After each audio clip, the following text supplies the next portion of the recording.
Pensavali. Hi, Patrick Hines. Hey, fam. Happy holidays. Hey, merry everything, as I like to say. Merry everything. This is one of the 2 times a year I think we do now where we take a week off to celebrate with and be with our families. Yeah. So we're dropping in the regular feed episode 1 of a Patreon series we just covered, which I was obsessed with. Everyone was talking about this when this came out. Yeah, it's called Never Let Him Go. It's on Hulu. Yes.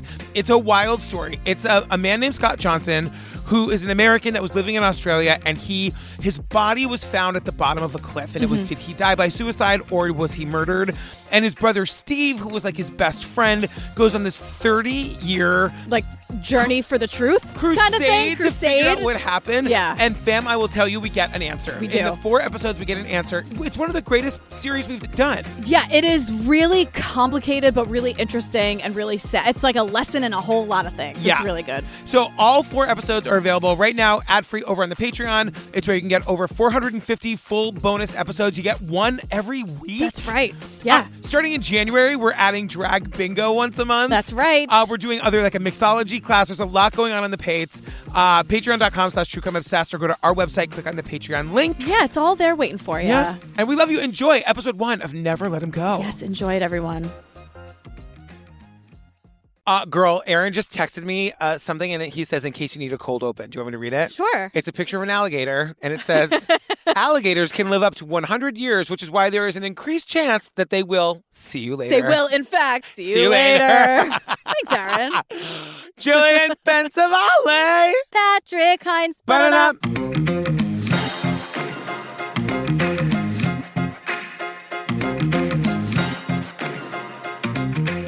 God, we sound worse and worse every time. Yeah, it's getting bad. We've been recording a lot. It's true. I'm slap happy from recording. I feel not, when you're like, am I real? I know. What's going on here? I feel like I'm going to trip over things. I know. I'm going to drop things. I'm feeling very clumsy. Girl, what are we talking about today? Very, very highly requested. Yeah. Never Let Him Go on Hulu. It's 4 episodes. This is episode 1. For 30 years, my brother's death was his mystery. Did he trip? Was he pushed? Did he kill himself? There's no way to undo it. We tried. Scott was shy, gentle, and ridiculously smart. Guy was fearless all of his life. But this person that I knew better than anybody else, I didn't know as well as I thought I did. He came out to both of us, and I was scared. I knew people who were gay. I knew people who had been beaten. I thought he would be an easy target. Scott decided he'd move to Australia. It didn't really cross my mind that he could get into trouble. There's been some human remains found at the bottom of North Head, and the body was naked. I get a phone call telling me that Scott has died. We've had some chilling evidence. We've got 97 persons of interest. What are the police waiting for? All of these things just keep snowballing. It's about finding justice for my brother. Sometimes you just have to stir the pot.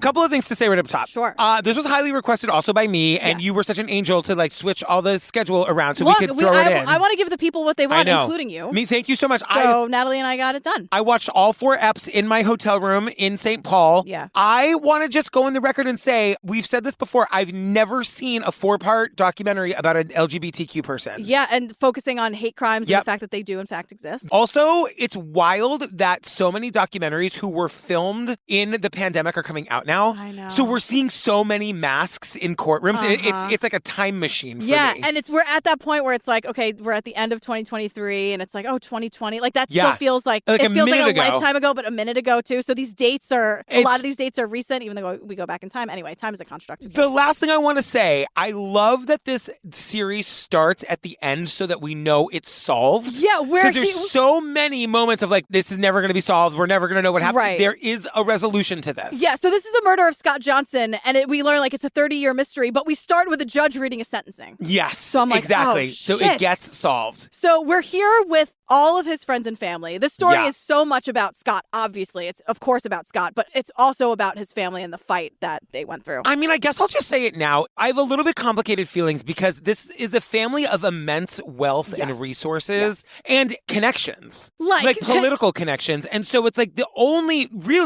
reason this gets solved is because the brother who's the crusader here, his name is Steve, is a 10 times millionaire. Right, and has a lot of connections. And they're just fancy white people from New England. Yes, and they're very smart and they seem like good people, but it's a little bit like, whoa. And it's even like, it even took them 30 years to get some kind of closure or some kind of answer. So like, it just sucks that privilege does get you very far, but it's still an uphill battle no matter what. Like, and that you have to have privilege even to get in the door. It's crazy. It's crazy. Well, we open in Cambridge, Massachusetts. We're with Steve, who's Scott's brother. He's in a God bless this mess attic if ever I've seen one. So there are 20 times more where this came from. This is Scott and me and the Matterhorn. Scott's CV, all of his grade point averages are near perfect. His publications, there is a lot, yes. So it's Steve and Scott. Scott is our victim, and Steve is the brother who's like leading this whole crusade, right? Yeah, and Steve is like going through Scott's papers because he just has them in his attic. And like he's going through his publications, his equations, his pictures. Steve at one point goes, "Oh, this is the computer program that resulted in pictures of the surface of Venus." Yeah, like the next level brain, the two of them. Like, because Steve's like, "Oh, there are like 20,000 more of these." He's talking about all of their academic accomplishments. Like they were in the newspaper for solving equations and shit. Like these are real. And you see them written out longhand. Yeah. A lot of these are written in pencil. Steve's like, look, mathematical scattering laws, who knew? And I'm like, not me. I certainly didn't know, Steve. No. What, say that again? Mathematical scattering laws? No. Scattering laws. No. I did not know. But then we also see Scott's death certificate, and Steve reads it to us. Died of the effects of multiple injuries which he sustained when he jumped. And Steve goes, I think we need to have that updated. So the whole story from the very beginning was that Scott had killed himself. He was found at the bottom of a cliff in Australia, and the story is that he jumped to his death. He was found naked. We'll get into the whole thing. Right. But the family never believed it. No. And they were all from day one trying to get to the bottom of what they say, like what really happened. Yeah. And so Steve, the brother, tells us about their family. They grew up in Southern California. Scott was the youngest, Steve's in the middle, and their sister Terry was the oldest. And like they had very young parents. The mom had sister Terry when she was 18. Yeah. Very young. And there's a photo of the siblings at Pismo Beach, and you know what I thought of immediately? How did you know it was Pismo Beach? Did the Beatles tell you? No, Steve told me. You know everything about the Beatles. I mean... You do. Every single thing. They're good. I know. Sue me. No, I'm just saying. You're like, I guess, hold my own in a conversation. Well, Did you know that John was born on... It was a Tuesday. I know that people are very protective over them. I don't want to come in and act like I'm a know-it-all about the Beatles, but like... We did an episode on the Beatles, fam. I don't know if it's come out yet. On the murder of John Lennon. Yeah. Anyway, the mom met the dad while he was popping popcorn in a Los Angeles movie theater. Like, tell me that's not like a fucking great origin story. It's The Notebook all over again, basically. Oh, is that right? No, but I just maybe it's like that kind of love. And they were like both just beautiful. Like you see a picture of them from when they were like, the dad ends up being a dirtbag, but like total nightmare. Fuck that. Take back The Notebook. Okay. Also, isn't The Notebook problematic too? God damn it. We can't have anything. Wait, can I just say my Pismo thing though? Oh, sure. When they said Pismo Beach, I was like, the first thing I thought of was Clueless immediately because Cher's like the captain of the Pismo Beach disaster relief. Oh, really? And her father, she's like taking the skis, and he's like, I don't think they need our skis, Cher. And she's like, Daddy, some people lost all their belongings. Don't you think that includes athletic equipment? When I heard Pismo Beach, I was like, for the disaster relief? That was a fake disaster they made up for Clueless. I love it. Anyway. Well, Steve tells us that My sister and I think of our childhood in two parts. There was before divorce and after divorce. When I was 10, my dad essentially disappeared. He didn't send child support. He didn't talk to us. the mom had to be the sole breadwinner, and she had no work experience to speak of. So she's working hard, but also, like, Scott and Steve had 3 paper routes between them. They started at 3 a.m. before school. They're getting up before me. And then, I know, and no one gets up before you. You wake up at 4 a.m. You're so busy heading to work at the steel mill. Yeah. Uphill both ways, GP. You forgot that it's uphill both ways. In the snow. It's snowing all the time. Freezing. It's snowing constantly. Scott and Steve are working these paper routes. Routes or routes? Routes. Routes? I say routes. Okay, fine. Why'd you ask? I don't know.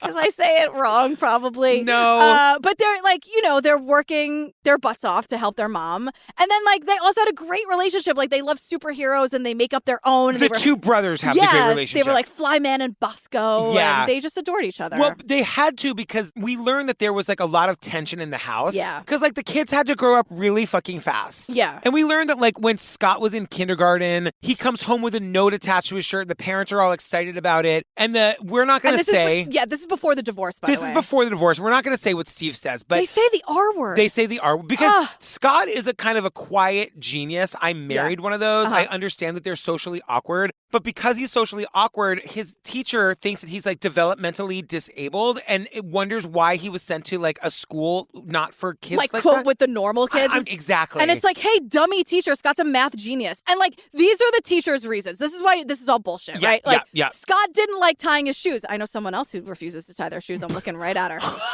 You. I hate don't mention it. If my shoes are untied, I fucking know it. They're untied right now, and I haven't said a word. Is that right? Nobody walks around without their shoes untied. I told you once. I think we've maybe told the story. I told you once. I was like, hey, your shoe. We were at the airport or something where you can like get them caught and something. Yeah. And I told you, and you were like, yeah, I know. That's how I want them. And like, that's just something. I was like, got it. Yeah. Heard, chef. Heard. It's just a weird, like, people have weird things. Yeah. I know people who, like, want to walk with their, like, backpack open. Okay, that's great. But you do you. You tell me once, I will never mention it again. But Scott also liked to, like, tie his sweater around his neck because he thought it was a cape. He's just, like, a funny, quirky kid who's kind of quiet. Teacher didn't have any idea of what was really going on with my brother. He was quite a bit more brilliant than they had imagined. This teacher made a lot of assumptions. Maybe like ask Scott why you don't like your shoe. You know what I mean? Like, totally. Because the teacher assumed that he couldn't tie his shoes. Right. And that really wasn't the case. And like, oh, wow, a kid in kindergarten is doing a superhero thing with the cape. Oh, I know. This teacher sucks. And then Steve tells us that mom eventually found a man that moved in with us. He was an alcoholic. And he was very rough with him and Scott. Yeah. Steve says we were a little too girly for his taste, which we're going to find out later that Scott is gay. Like, what a nightmare to grow up with a guy like that. And Steve has a quote like, oh, you need to act like a man. Like, whatever. I don't subscribe to that. No, and like it all culminates in he calls it a volcanic argument between Steve and the boyfriend. And the mom throws her son out in favor of the boyfriend. Because Scott, our victim, sunk into this depression because he hated living in this atmosphere. And like, why wouldn't you? So Steve defends Scott. And Steve and the boyfriend get in this major fight, and the mom tells Steve, the brother who's defending Scott, our victim, that he has to leave. Yeah. Which meant that Scott is now stranded with this horrible guy. Exactly. And all of this is just to show us why Steve and Scott were so close, because they had to be. And they're also like on a level of brilliance that most people aren't. So when you have someone else that you can, I'm assuming I don't have that problem, finding people who are on my level, like I'm fine with that. Totally. Surrounded by him. Surrounded. No. It's very super mediocre at best. But I can imagine when you have a brain capacity like that, it's kind of hard to find people you can have conversations with. And like, there's one born in your family. Like, come on. Right. So that, of course, with all of the trauma and abuse they suffer. And like they say that Scott's real genius comes out in high school, and Sister Terry is like, I remember one time Mom had a pickup truck with a camper shell on it. The boys were sitting on either side of me talking about the theory of relativity. And I'm like, I couldn't even get involved with the conversation. And so Scott gets accepted to Caltech, and Steve says that's probably the hardest college in America to get into. And Scott was like, give me something hard to study. Right. So he finds it easy, and they say that this is like a whole new world for him because he like left this like abusive, brutal life of like getting in trouble for not doing chores to going to a place where people thought that he was amazing. Yeah, he starts to thrive. Yes. He's finding friends and people. Like, again, he's like surrounded by like-minded people. Yes. Pun intended, I guess. Or no pun intended. So it's all like everything's coming up Scott. Like it's going great. And Steve is right down the road at USC. So their schools are near each other. They're spending a ton of time together. He's like, we were both shy and nerdy. Like they just loved being around each other. And now we meet Rosemary Torres Johnson, who's Steve's wife and Scott's sister-in-law. And she basically goes by Rose. Yeah. And she's fucking awesome. And she says like, yes, they spent a lot of time together. It wasn't like a package deal necessarily. Yeah. But like, guess what? It all works out great because Rose and Scott developed their own amazing relationship. Right. There's only a 2-year age gap between everyone. Yes. It's like they are just happy as clams. And so they're like a threesome. And Rose is like, it was kind of my role to like pull Scott out of it because he would just go along with whatever Steve wanted to do. And Rose was like, shy. No, my role was to be like, no, Scott, what restaurant do you want to go to? It can't just be like the Steve and Rose show. Right.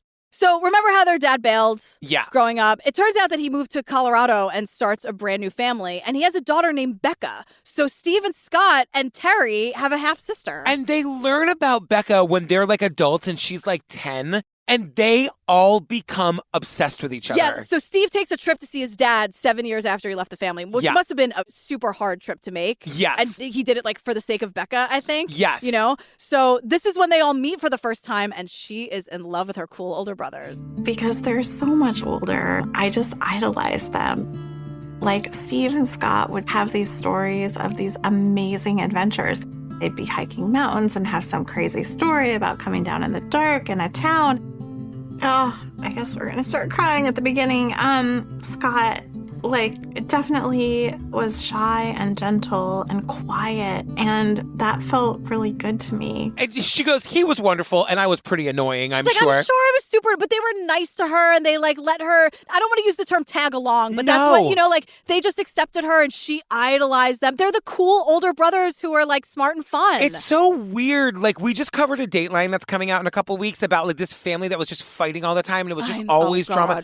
All of the siblings in this family seem to just fucking love each other. Because Becca's here now. She's a grown-up. She's younger than them by 10 or 15 years or whatever. But she just loved her brothers. Yeah. And also Rose, Steve's wife, also loves Becca. Yeah. And could easily have just seen her as an annoying, she's basically a kid. 7-year-old little sister. Exactly. I didn't sign up for this. No. Everyone's super in love. No. So Scott and Steve both go to graduate school. Scott goes to Cambridge in London, and Steve goes to Harvard. So this is the first time that they were really far away from each other. And Scott is writing Steve letters, and Steve was his first semester was awful. It was kind of dark and sad. But by the second semester, he was happier. I can't figure out why. He met a boy. Yeah, he's he's in the middle of the social scene. Yeah. And he made this really good friend named Michael Noon. Yeah. And Michael is Australian.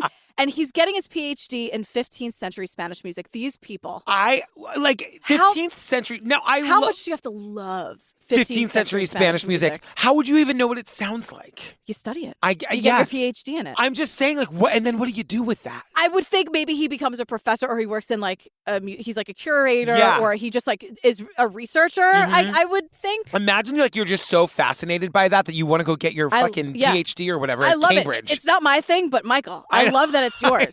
Find your thing, everyone. Find your 15th century Spanish music. Good on you, Mike. Good on you, right? Mike. Wow. Totally. And just to find, it's so specific. It's when did you discover that you loved it? How did you discover it? Right. Were you going to be an accountant, and then one day you heard something and you were like, stop Mom, everything. Dad, I have to tell you. I have to tell you something. I love 15th century Spanish music. And I love it. It's my life now. It's my life now. I love people who are in really, really specific careers or jobs or interests. Michael, how? I know.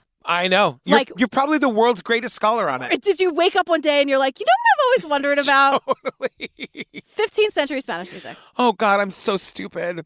So, Scott goes through Cambridge. Life is good. At the end of it, he finishes the program and he comes back to L.A. Late one night, we were walking around downtown Los Angeles over in the meatpacking district, and he's struggling to tell me something, and he's really struggling. And the only thing I could imagine was he got someone pregnant.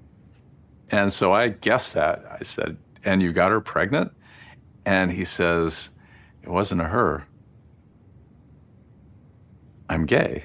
Michael Noon, his best friend, he fell in love with Michael. Yes. So Michael and Scott are a couple. But it's interesting because Steve says, my first thought was, this person that I thought I knew better than anyone else, I didn't know as well as I thought I did. Yeah. And, Rosemary, who is the wife and sister-in-law, and she was super nervous about this because she loves him and supports him, but she even says, I wasn't yay, Scott's gay, because she was nervous. Because she had gay friends and she saw them get beat up and she was scared for Scott. She said she thought he would be an easy target. And sorry, she dated this one guy who exclusively lived in a house full of gay men. Yeah. I said, more on that story, more please. On that. Where are they? She said her and Steve took a break from dating. She started dating this other straight guy who lived in a house only full of gay men. And that's her whole experience. That's her whole experience. And she says something, I don't think she means it. I love her. They've all been through a lot. But she says, this isn't my brother-in-law. And I'm like, but it is, though. Yes. This is really Scott. He was hiding the whole time. Yes, because she's saying, I love this quote because they're such smart, nerdy, mathy, booky people. She's like, all I know is that all of a sudden Scott started going out to bars. That's not my brother-in-law. Yeah. And it's just have a chip and live, Rose. I love you, but come on. I love you. Have a chip and live, Rose. Come on, Rose. Loving you. But also, like, this is the early 80s. It's the beginning of the AIDS epidemic. Sure. Everybody's very worried about that. Yeah. You know, Rose is very worried about promiscuity. It's true. It's all very scary. And so Scott is so in love with Michael that he met in Cambridge, but Michael is Australian, that Scott moves to Australia to be with him, which is like, they thought that like Harvard and Cambridge was far away, like Australia. So this is like a major adjustment for Scott's family because they were really intertwined. Yeah, which is kind of, and I was wondering, like, why doesn't he come to the U.S.? Were laws better in Australia? I don't really know. Yeah, I guess Michael had a life and a job. I don't know. It just seemed like and like, who doesn't want to live in Australia for a little while if he kidding? can? You know what I mean? Well, we learned though. We meet Eamon O'Brien, who is a quote math colleague, but also gay. Yes. And I'm like, a math colleague. This is just a world. I know. I am a guest in this world. 100%. I love because it. What's happening is that we're going to Canberra, Australia, which is like where this town is that Scott and Michael are going to live. Scott is going into a graduate math program. Like, you just can't get enough degrees. You just can't. You just can't. You can never get enough. Like, this guy, maybe Iman, maybe it's the booming 15th century Spanish music scene. That must be what it is. There's like 2 jobs for Michael in this moment. Oh my God. You gotta take it. So Iman is saying that, like, there's a small group of graduate students in the department. And one of the interesting features in the 1980s were the 3 of us were gay men. Which I think in that world probably feels like a big ratio. Yeah. You and know? It's nice to have a friend. And so Scott was like a really nice, quiet person. And Eamon's like, he certainly wasn't a loud American. If I can use that expression. And I'm like, sure you can, Eamon. You absolutely can. Are you kidding me? 1,000%. We meet Neil, another friend. He's also gay. I said the third math gay? The third math colleague. Yes. And he's like, we had lots of dinner parties, but we didn't talk about like sex and gay stuff as often as people think. We talked about like world issues and music and how good the local wine is. I'm like, to be fair, that's all pretty gay. Pretty gay. I literally said, he goes, and whether the local wine was good enough or not. And I said, so kind of about gay stuff. That's gay stuff. Pretty gay. Like, let's not discriminate against gay stuff. Gay stuff is gay stuff. It doesn't have to be butt stuff to be gay. 100%. You guys you're chatting about if the local wine is up to your standards. And like world issues. Neil? Exactly. While you're sipping like, oh, I don't know if the Chianti is up to par. Like, it's pretty gay. Listening to 15th century Spanish music? Like, please. You guys are pretty gay. You're pretty gay. And we say that as a compliment. Exactly. So this Canberra town, it shuts down at 5 o'clock. Like, there's really not much going on. Scott says in a letter, everyone's a white public servant. Boring. Where are all the fun people? So apparently they're in Sydney. So Scott loves going to Sydney on the weekends. He was also like working there half the time. Well, because he doesn't have like a sponsor at his college here. He finds a sponsor at the college in Sydney. So it gives him a reason to commute back and forth. He's like spending a lot of time in Sydney. We see a TV report that tells us Sydney, for gays, is rapidly becoming the San Francisco of the Southern Hemisphere. Yeah, it's like a growing gay community. Gay bars, gay saunas, gay football teams. Yeah. It's like a whole scene, and that's great. And there's like a significant gay male culture in Sydney. It feels very much like New York or San Francisco at the same time. Yeah. So now it's 1988, and Scott returns to Cambridge, Massachusetts for the summer, and he stays with Steve and Rosemary. We had a little apartment. It was a 1-bedroom with a living room and a German Shepherd. And I was really pregnant. And, they're just like domestic life. Pasta down. This is a little slice of American life. Come on. Sit down. So we would play games and go for walks and listen to music, and it was just really fun. And then Becca came. Becca comes, and she was like 10 or 11, and she's so excited. And Rosemary, like, she's describing it as like, it was tight, but it was fun. It was like, fun. We were on top of each other, but it was so great. And they're like, we were just nerdy, and just like, you know what I mean? Because like Becca, lots of Scrabble, lots of computering. Totally. Because Becca coming isn't like your sister coming. It's like your friend's kid coming. Yeah. You know what I mean? Like, yeah, but you could tell she was cool. Like, she could hold her own. Ahead no one's of like, her years. oh, like, where's Becca? Is the stove on? Like, she's not that young. She can hold her own. They say that about me. Steve does not let me wander into the kitchen. Please. God hot, forbid. hot. That's what you say to kids, right? Ooh, hot, hot, Yeah. hot.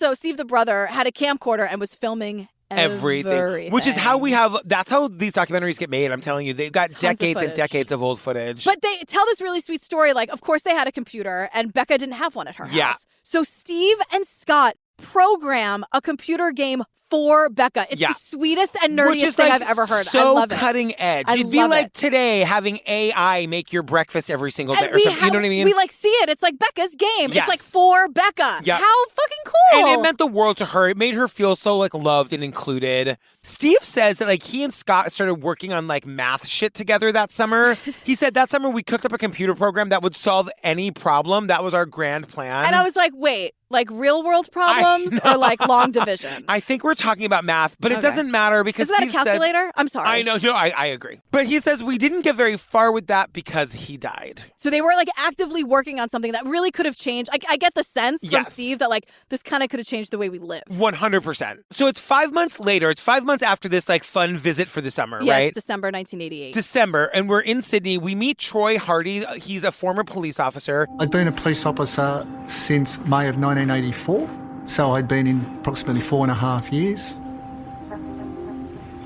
I remember at some stage, exact time I can't recall, I was sitting there answering the switch, fingerprinting baddies, and the news was passed on to me by a fellow police officer that there's been some human remains found at the bottom of North Head. North Head is a cliff. Right. And this is Scott's body that they find. And the cops get there and they find a male, 20s, 30s, it's Scott, head injuries that were consistent with a falling. He was completely naked, which Troy tells us is incredibly unusual. There's actually only been one other body found at that exact location, also naked. And I'm like, I'm sorry, what? Seems like a pattern to me. There was another. I know. So this is super weird. It never happens, only it happened before? Twice. Is that what I'm hearing? Yeah. Okay. So Troy says the remains had been there at least a few days. And he says, like, normally these bodies land head first and have extensive damage to the head area. But this body had extensive damage around the lower body area, which is consistent with him having landed, like, on his feet. Right. And so at the same time, like, because Scott's body was there for a few days, there was a major storm in Sydney. Yes. And it washed away all the blood and DNA and, like, anything that could possibly be helpful in this investigation, gone. And Troy is saying, so that includes any evidence of a third party having been there. Right. There were no footprints of any kind, and they removed the body via helicopter.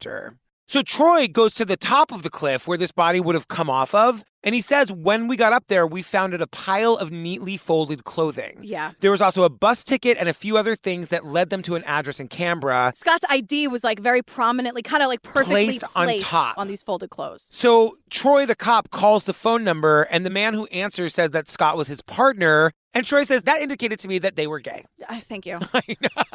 Shocking. So, Michael Noon says, Scott was smart and kind and friendly. Yes. And he also tells the police that Scott had suicidal ideations and that he might have tried to take his own life in the past. Like, this is something that we're hearing about this for the very first time, and Michael is not here. Right. So we're just hearing from the police that Michael says that there was some suicidal ideation happening with Scott. That is in Sydney. So same time, exact same days, we're cutting back to Newport Beach to be with Steve and Rose. They don't know yet that Scott is dead, but they're about to find out. Right. And Steve is running a marathon, to which I say, Steve, aren't you tired? Don't you just want to be lazy and eat chips on the couch and watch a marathon and not run a marathon? But he's also giving Rose shit for only running an 11-minute mile. Okay, we're not doing this. I was like, we are not going to do this at all. He's being real hard on her about it. I was like, Steve, I'm on your side mostly here, Steve. This is not okay. They're busting chops, I guess. Rose tells us, I'm not quite sure why he felt this urgency to go check our voicemail, but he was taking a very long time. And I said to my mom and dad, I said, I'm going to go in and see if everything's okay. Rosemary eventually comes in to find out what's wrong. And I said, well, Michael wants me to call him, and I'm glad you're here because I needed to call him, and this doesn't sound like good news. Yeah, so like the tone is bad enough that he wants his wife in the room when they're having this conversation. And so Steve calls back, and Michael, the boyfriend's dad, answers the phone, and he's hysterical, and he's the person who tells Steve that his brother Scott is dead. And like Rosemary and Steve just collapse into each other, and they're just like, It's devastating. There's no worse news they could possibly have gotten than that. This like sweet, gentle soul. I mean, Rose needs a break dead. from filming. Like the minute they bring it up, it's all still right there. I think because they fought this fight for 30 years, that like they still haven't processed what happened because it took so long to happen. So, everything changed. They said they couldn't imagine a bigger loss. And now Steve has to go to Australia, and they're struggling so much financially that Steve has to borrow money from his professor, and like his wife Rosemary can't even go. Because like she's the only one working. Right. And they have like a baby. A brand new baby, like, Emma. She needs to be home. And so that's devastating for her though, right? So Steve gets there and Michael, the boyfriend, picks him up at the airport, and it hits Steve that in all the time Scott, his brother and best friend, has been there, he's never come out to visit. He only made it out to Australia because his brother died. Right. And he is like, the guilt is setting in that like, oh God, I was so far away. I've been so busy. My wife just had a baby. And like, you know, we say this to Steve and everyone else, like, it's not your fault. It's okay. I mean, life of course, happens. yes. What you were going to get, it's like, you can't. No. It's so easy to get to that place in your brain, you know, like, well, if I was visiting this week, then maybe like. Exactly. No, don't go there. I'm sitting in Canberra, which is the capital city 3 hours away from where Scott died, and I realized I want to go talk to the police. So I said, let's drive up to Sydney, to the town where Scott died. He basically just marches into the police station and he meets Troy Hardy, the cop that we met earlier in the episode. And Steve's vibe is like, he was nice enough, I guess. Well, like to camera to us today. Yeah, because he says like he was very friendly, but like if there was an investigation, they wrapped up what happened to Scott very fast. Like Steve walks in to be like, let's get to the bottom of this. And 2 minutes into the conversation, Steve's like, oh. You've already closed the case. Okay, so we're coming at this two very different ways. And he says, like, did you investigate it at all? What were his last movements? Did you talk to his friend? Where's his wallet? Yeah. He always had his wallet. Where is it? Is there a note? Like, what about his phone records? Have you asked around the neighborhood? And Troy was like, why would I do any of that? This was a suicide. Because Troy says, we talked to his professor and his partner. Oh, and by the way, did you know that your brother was gay? And oh, by the way, did you know that where we found his body is a common place for people to go to kill themselves? Right. And especially homosexuals, which your brother was one, in case you didn't know. So he's citing, this has never happened, a naked body at the bottom of this cliff. Except it happened last before. Week again. And so now this guy is saying this is like a place where people go to die by suicide, gay men specifically. And immediately we're like, I'm sorry, what? Right. What the fuck? What is that? None of this makes... You hear yourself, right, Troy? Like, what's going on? I mean, can I just say now, we're going to learn later that, like, while this is happening, while Steve is literally sitting in this guy's office, we don't get this in this episode, but it's good to point out here, there is a spate of gay men being killed all over the fucking country. Yeah.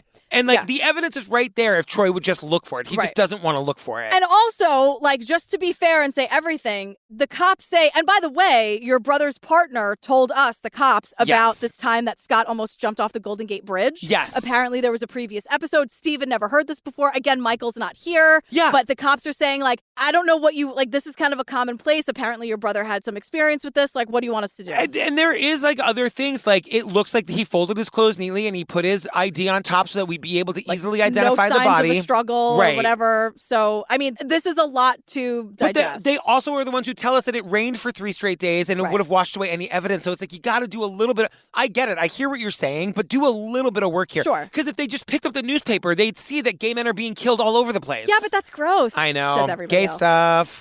So Steve, the brother, and Troy, the cop, go to the location. Yes. Which is apparently very, very close to the police station. 3 minutes away. I started looking around to see if there's a note that anyone missed.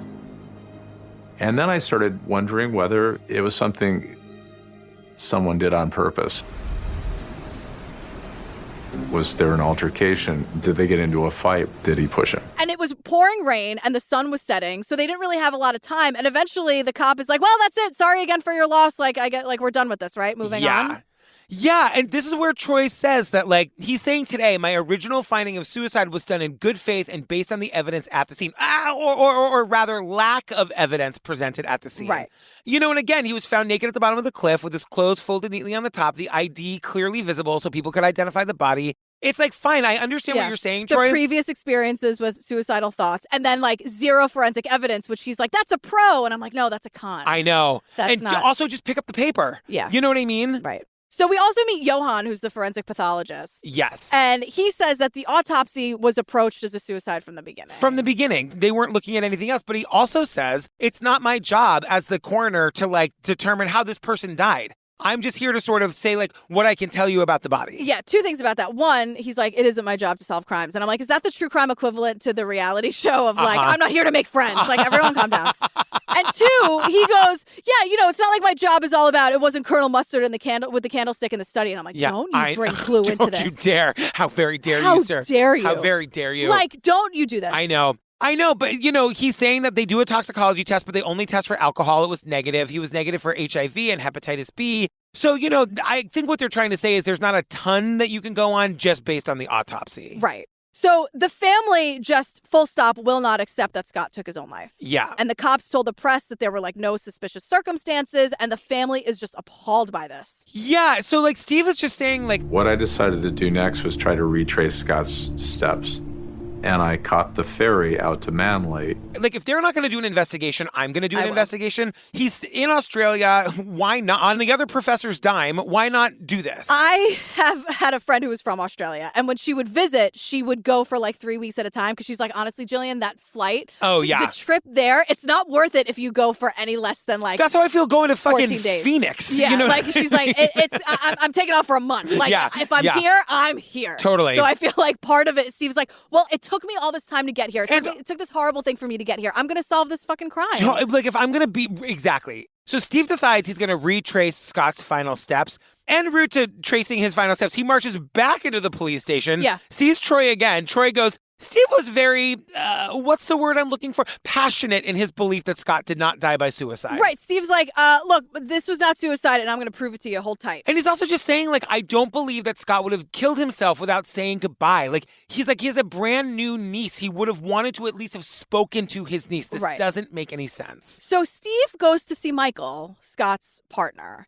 And they go for a walk. I've got some questions about this story. Great. Yeah. So the story goes, and Steve is our main narrator here. So Michael's not here and just, So Steve says, I wanted to ask Michael what was going on in their lives. Trying to get some more information. Were you fighting? Were you in the middle of a breakup? There are no wrong answers here. Yeah. No one's mad. I'm just trying to see, the cops aren't doing it. I kind of have to do it. Michael, what's the deal? And he ran inside his house and told his parents that I had accused him of killing Scott. His mother came out and told me I was no longer welcome at the house. I think temperatures rose. I think so. Because, we learned, Steve is saying, did you guys break up? Was there someone else? Did you have a fight? Did you have an open relationship? Do you care that he was up there? Is it a cruising spot? Steve telling the story now yes. is a little calmer than I think what it would be. I would think Steve would be in a panic, in a heartbroken panic. Yes. And because Steve seems very calm to us now, he doesn't seem like the kind of guy who would, freak out. But I think if it's all hitting him at once in Michael's neighborhood as they're going on a walk around the block or whatever, I have to solve this and I only have a week to do it. And what is not being mentioned here is Scott's previous experience with suicidal ideation. Yes. So I don't know, if Michael told Steve that. We only heard about that from the cops. Right. So I don't know where that really came from, but it's a pretty specific thing. He had ideas on the Golden Gate Bridge. That's kind of... Yeah, I don't know, but I think Michael was I don't know. And Steve desperately needed information and Michael didn't have any. And now we're in tears. And why wouldn't you be? And we're also not considering Michael's feelings. He just the love of his life. He just lost him. And he doesn't even know how, or he thinks it was suicide and maybe he thinks it was his fault. We're not even taking Michael's feelings into consideration here. I think it's a little heightened and I'm not really sure. So Steve goes back to the States and he becomes more and more obsessed with the case. He says, I spent the month of December typing up the notes I had learned in Sydney. And he makes a checklist of what needs to be done.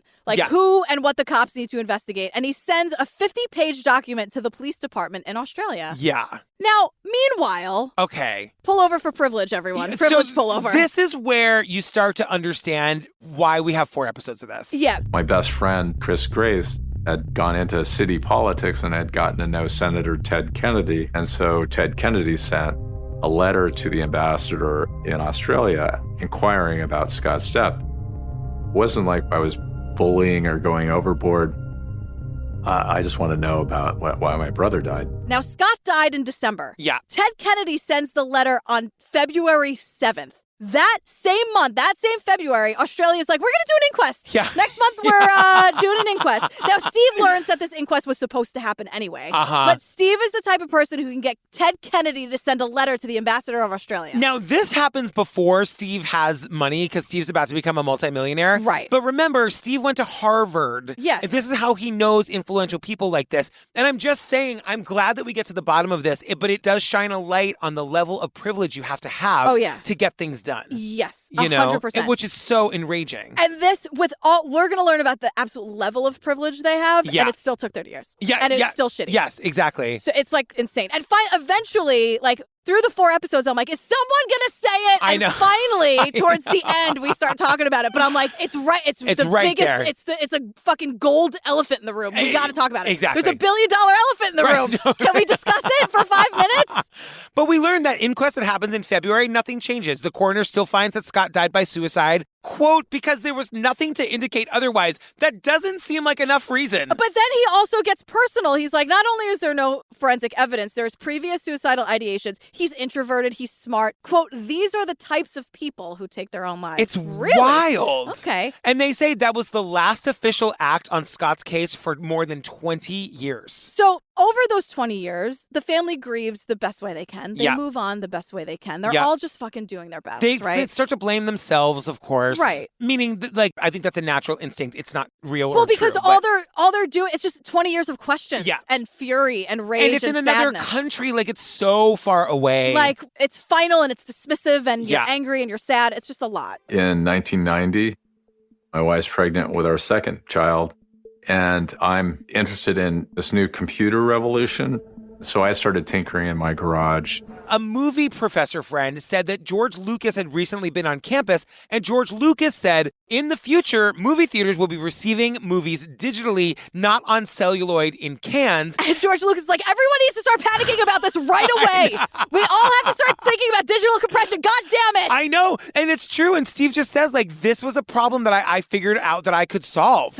Like that program that he wrote with Scott about Yes. solving any problem. Like, this is where Steve and Scott thrive. So Steve starts working on this, and Rose is saying, like, we were so broke, but Steve just kept saying, like, I have an idea. I think it's going to be a good idea. So Steve and his friend, this engineering guy, start a company together called Johnson Grace. Like, they start to, like, tinker and solve the problem. So they, like, form this company. Oh, and yes. they're broke solving the... Yeah. Like, starting a company, like, is a lot of money. Yes. And they're doing something where they're just, like, tinkering in the garage. And Rose is like, God, please. Yeah, like, yeah. Please let this be the thing. anything. Please. So 1993, America Online is a thing. And, Yes. like, now it's just a website. But children, it used to be an app. Like, that used to be the way you got online to, like, Yes. chat and stuff, right? Yes. And so they're saying, like, when you would turn on your dial-up, your America Online dial-up, and you're trying to download anything, a picture of anything from anywhere, it would take like 90 minutes to get a full picture. Steve and his partner came up with an algorithm that made that process 6 seconds, which I know even now sounds like an eternity. Right. But when it went from 90 minutes to 6 seconds, all of a sudden he basically made the internet work.